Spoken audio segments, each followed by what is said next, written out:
The 1998-1999 Minnesota Vikings were one of the best teams in the history of the NFL. Hall of Fame wide receivers like Randy Moss and Chris Carter, a dual-threat quarterback, Randall Cunningham, one of the first to be a dual-threat quarterback in the history of the NFL, and a kicker by the name of Gary Anderson. Gary Anderson. Does that name ring a bell? Maybe it does, maybe it doesn't. But let me tell you a little bit about his historic 1998-99 season. He didn't miss a single kick.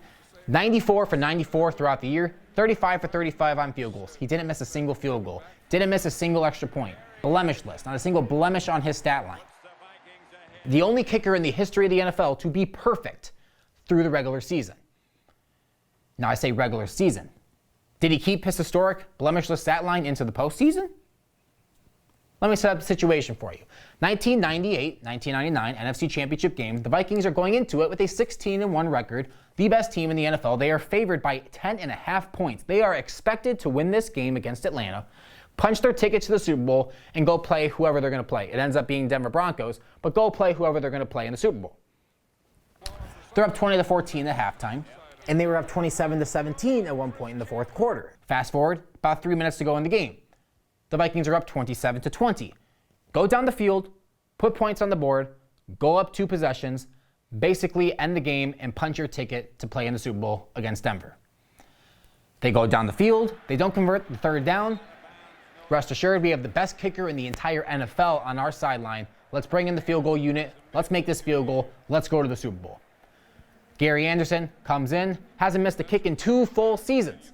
Blemishless on the year, hasn't missed in 2 years. 122 straight kicks that have come off his foot have gone through the uprights. What's one more? 38 yards, relatively can be considered a chip shot field goal. Punch your ticket to the Super Bowl. Does he make it? I talked to Paul Allen about it. We both sat beside and watched the replay of the game. Let's find out. That'll bring on Anderson. And Anderson hasn't missed in 2 years. So that's a pretty good bet. Snap's going to be a little high. Gary Anderson will make this field goal. The answer should probably be yes. 39 yards away. And it's not good. So I'm doing Vikings fan line in 98 that season. Man, I'm more than fell in love with that team. I got bit by the Minnesota football culture. And that, for me, immediately, I'm all in on this football team. And I still can't believe they lost. 10-point favorites. I can't believe he missed that kick. There were some things in the game where they had an opportunity to open leads and they couldn't do it. They were injury ravaged, losing Ed McDaniel and some others during the course of the game. But they still should have won. They didn't. And it's part of the Minnesota Vikings lore. Yeah, I mean, we have the highest scoring offense in that year. Obviously, we go 15-1. And I know there was a CBS special that came out a couple years ago detailing like the 5 best teams to not win a ring. I think it's absurd how the Vikings are the only team to show up twice. But we're on that list. I mean, this was just an insane team. And then to be 16-1 going into that game, 10.5 point favorites you mentioned, and to just lose in that fashion, especially since we even had a chance to win in overtime. Like, we got the ball first, and we still couldn't pull it off. A lot goes into winning the Super Bowl, man. That's part of the non-obvious. And, at K-Fan, up to each Super Bowl, I do a series called Super Bowl Stories, the week of the game. And I have coaches and or players who have been there, won it or lost it. And, they talk about the agonizing mental grind of getting to that game.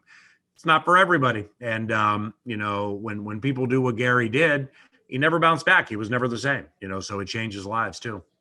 Yeah, I don't think that's the first kicker that his life got changed after a missed kick, but we'll get to that man a little bit later.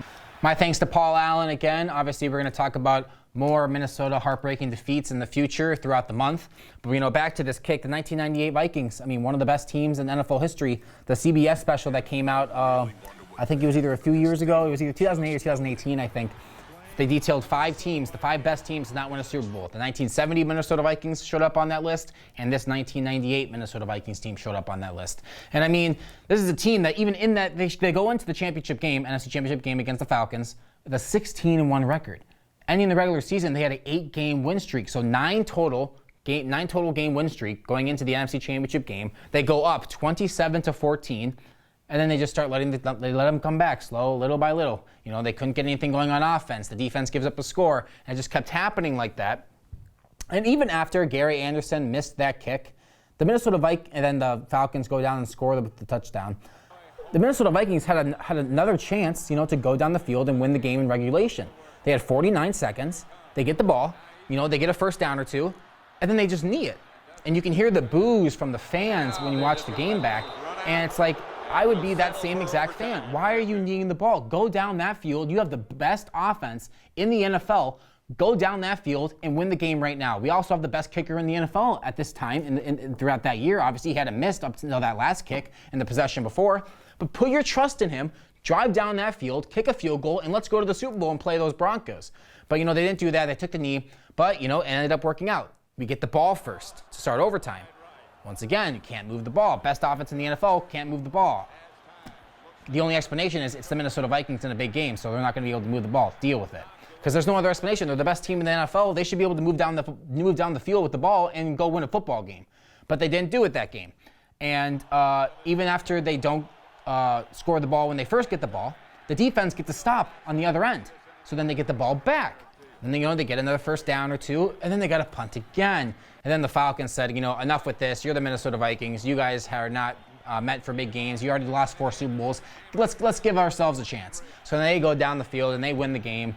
And obviously, Morton Anderson, a Hall of Fame kicker, he knocks his kick through. I think his kick was also from 38 yards, if you can believe that. So one kicker missed from 38 to prevent his team from going to the Super Bowl, and the other kicker made his kick from 38 to make his team go to the Super Bowl. Oddly enough, both kickers' names are Anderson. Morton Anderson for the Falcons, Gary Anderson for the Minnesota Vikings. But, in that game, Gary Anderson goes 3 for 3 on extra points, and up until that kick, 2 for 2 on field goals. He made from 29, he made from 35, and he just couldn't make from 38. So you can say, his stats for the year, he's perfect. But from exactly 38 yards, he's not.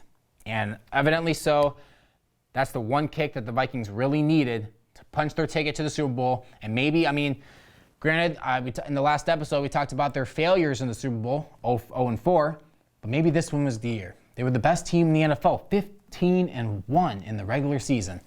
I gotta think that we would have been able to finally cash in on that Super Bowl run. Randy Moss, Chris Carter, those are 2 Hall of Fame wide receivers that you had on that team. Obviously, best offense in the league at that time. Can you imagine a team better than that? They got 2 Hall of Fame receivers on one team, and they just couldn't get it done. And it's just a real bummer. And then obviously, when kickers have a travesty of a kick like that one was, they just never end up being the same. He did end up playing, I think, 5 more seasons after that kick. Props to him. Kind of the same thing that happened with Blair Walsh. He missed that kick for the Vikings in the 2015 NFC wildcard game against the Seahawks. And then, the rest of his career was bad, and he got kicked out of the league. I think he got signed back in January by the Saints. I don't know if he ever played or if he's going to play next year, maybe. Good for him if he is, because, he was a great kicker up until that kick.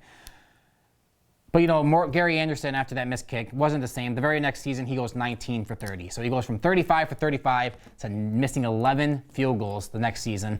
And, it's just a common theme for kickers. When you miss a kick, you're just never really the same. It's because kicking in the NFL is a mind game. It's always mind over matter for kickers, because you do this kick over and over in practice, and in preseason, and you knock them down. But nothing can prepare you for a situation like a playoff game. You make that kick, you move on. You miss that kick, you lose. In Gary's situation, you just had to make that kick for the team to go up by 10, and you would win the game. Really, you can kind of blame the defense, too, in the 98 NFC Championship game, because they should have been able to maybe get a stop. You could give up 3. Can't give up the touchdown. They gave up the touchdown. But Gary Anderson, you got to make that kick. You hadn't missed in 2 full years, and you missed that kick. And the Minnesota Vikings, once again, have a heartbreaking defeat. Next week, not next week, the next couple days, I'm going to put out my episode of the 2003 Arizona Cardinals, 3-13 Arizona Cardinals going up against the Minnesota Vikings, and they knocked them out of the playoffs with a Hail Mary touchdown pass. And Paul Allen had one of the best calls on the radio for that play. And, me and him are going to dive into that one. So that's on tap for the next couple days. But as of now, Minnesota Vikings, another heartbreaking defeat. Thank you so much for watching. I hope to see you watching the next one.